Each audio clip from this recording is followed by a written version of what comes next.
Each year in this country, an average of 17,000 people are killed in alcohol-related crashes. This is roughly 40% of all traffic deaths. Alcohol-impaired drivers kill someone in the U.S. every 31 minutes and injure someone else every 2. Experts say that these crashes cost more than $51 billion annually. Good morning, my name is John Andres Gomez, and today I will be talking to you about the effects of drinking and driving. I've seen how DUIs can affect you not only financially, and this is something that nobody should have to go through. I would like to try and see if I can convince you about all the downsides and how to avoid drinking and driving. I'm going to talk about the actual definition of a DUI. I'm going to talk about how it can affect you financially, and then I'm going to cover how we can avoid everybody together this problem in today's. But first and foremost, let's look at what a DUI actually is and how not to fall victim of one. The main thing to keep in mind is, and you have heard this over and over again, don't drink and drive. The legal blood alcohol level, it's 0.08 across all 50 U.S. states. But I will give you the exact definition, the legal definition of what a DUI is. The DUI is one offense proved by impairment of normal faculties or unlawful blood alcohol or breath alcohol level of 0.08 or above. The penalties upon conviction are the same, regardless of the manner in which the offense was proven.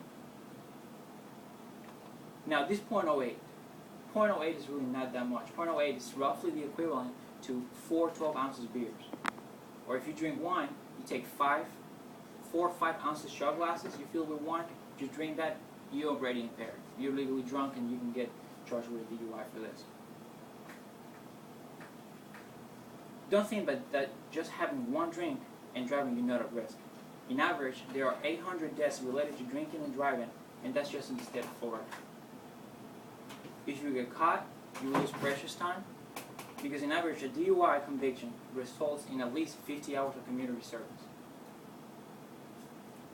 Now that we have covered what a DUI is, the legal definition, and how not to try to avoid it, let's look at how drinking and driving can cost you financially. This financial cost that comes with being caught drinking and driving will set you back by a lot. First and foremost are the legal fees. Legal fees have gone for court proceedings due to a DUI have gone up hugely in recent years. Good DUI attorneys will also cost you a lot of money. Losing your driver's license will set you back financially as well. Since you don't have a driver's license, you will have to depend on people to help you move around, to get jobs. You're costing them money, you're costing yourself money by having to pay for gas. Getting your driver's license back is really expensive.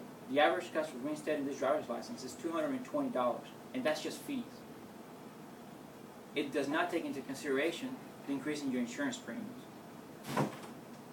You will also have to pay for DUI classes to get your license reinstated.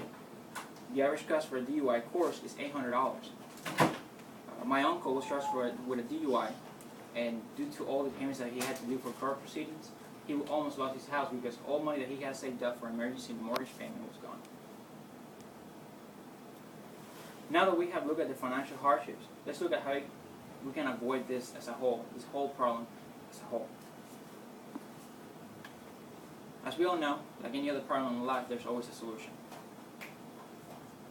Let's start by the basic one. Somebody offers you a drink and you know you're driving, just say no. They might lose your temper, but you will definitely not lose a friend. And they will not lose a friend if you get in a wreck.